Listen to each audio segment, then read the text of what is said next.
There is a man lying awake at 2 a.m., and he is winning an argument that ended 11 years ago, saying the thing he should have said, watching their face change. He has run this conversation so many times the original is gone. What's left is a version he has edited, scene by scene, night after night, until he can perform every beat of it with his eyes shut.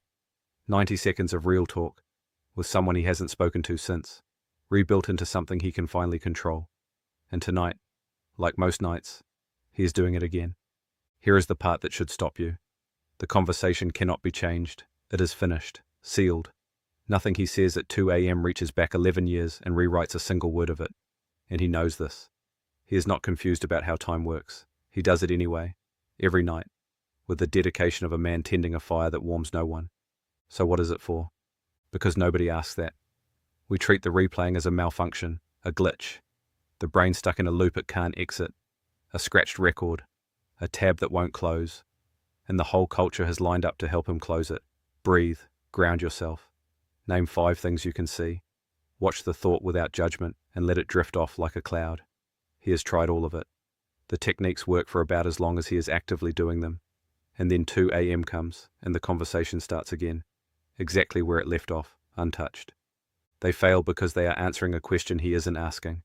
They assume the replaying is something happening to him, a symptom to be managed. But watch what he actually does inside the loop, and something else comes into view, and it is worse than a glitch. He is not suffering the memory. He is operating it. In the loop, he controls everything. He decides what they say. He decides what he says back. He sets the lighting and the timing and the exact moment the other person understands they were wrong. The real conversation happened to him once with no warning, and he lost. This version he authors. And a person will choose a painful thing they author over a finished thing they cannot touch. Almost every time. This is what we have backwards. We think the replaying is him failing to let go. It is the reverse. The replaying is the one place he still has his hands on it. In 1920, Sigmund Freud sat watching his grandson, a boy of about 18 months, play the same game over and over. The child had a wooden reel on a length of string. He would throw it over the side of his cot until it vanished from view, drawing out a long sound as it went, a sound the family heard as the German word fought. Gone. Then he would haul it back by the string and greet its return with da. There. Gone, and there. Away, and back. And the part the boy repeated most tirelessly with evident satisfaction was the throwing, the making vanish. It troubled Freud because it broke his own theory. He had built his work on the idea that the mind moves toward pleasure and away from pain. Yet here was a small child, voluntarily and endlessly, staging the most painful event in his short life. His mother left him. He could not stop her leaving, could not understand it, could do nothing but lie there while it happened to him. So he made a game out of it. In the game, he was the one who sent the beloved thing into the dark. He was the one who decided it was gone. He was the one who pulled it home. Freud called it the compulsion to repeat. We return to the site of a wound, not to close it, but to be its author the second time, to take something that was done to us and convert it into something we do. The reel goes out, the reel comes back, and the child is no longer the helpless object of a leaving he never agreed to. He is the hand on the string. The man at 2 a.m. is throwing the reel. Every night he stages the conversation he could not control, and runs it with his hands on the string. The version where he said nothing. The version where he said everything. Gone, and there. He is not trapped in the past. He is refusing to let the past be finished, because finished means it is out of his hands forever. Finished means it went the way it went, that he was small inside it, and that there is no string left to pull. And this is where it turns. This is the part the breathing exercises will never reach. If the replaying is control, then stopping is not relief. Stopping is grief. To stop replaying the conversation is to accept that it is over, that it went the way it went, that the version of him who said the right thing, who held his composure, who walked away intact, will never exist, and never did.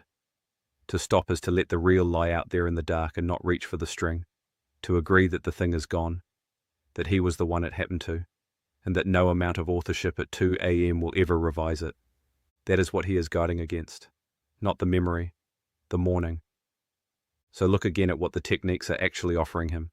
Every method that promises to stop the overthinking, to silence the loop, to help him finally release it, is offering to take away the last thing standing between him and a loss he has not agreed to feel. They are not the cure for his suffering. They are asking him to set down the only tool he has for staying afloat, and they are calling it progress.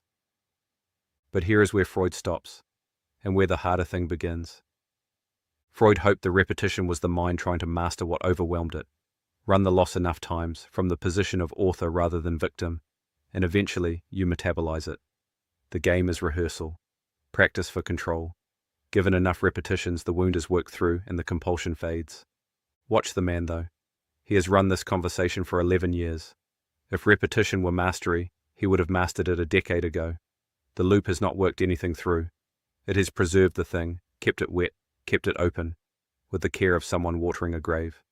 Because some losses do not have a reel. The child's game worked, a little, because the mother came back. The string had a thing on the end of it. But the man is pulling a string with nothing attached. The conversation is not coming home. The person is not returning. The version of himself he is trying to author into being was never a possibility. Not then and not now.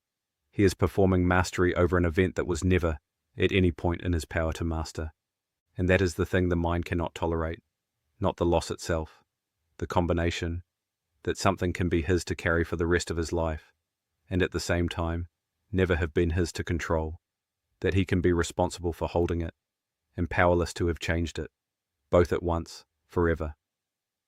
The loop exists to deny that one sentence. As long as he is still authoring the conversation, he gets to believe there was a right move he simply missed, a version available to him if he had only been quicker, kinder, sharper. The replaying is not him reliving a failure. It is him insisting that a failure was possible, because the alternative, that nothing he did or could have done would have changed it, is not a failure at all.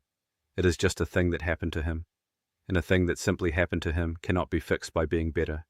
It can only be grieved. So he keeps the loop. The loop lets him stay guilty, and staying guilty is easier than being powerless. Guilt at least implies a version where he had the power and misused it. Powerlessness offers nothing to hold. And so it is 2 a.m., and the ceiling is the same ceiling, and the conversation begins again exactly where it always begins. He could stop. There is a version of tonight where he lets the real stay gone, where he grieves the thing instead of operating it, and wakes tomorrow having lost it properly, completely, for the first time. He does not choose that version. He picks up the string. He throws the reel out into the dark, and he watches it disappear, and he reaches for it, and he pulls a string with nothing on the end of it home,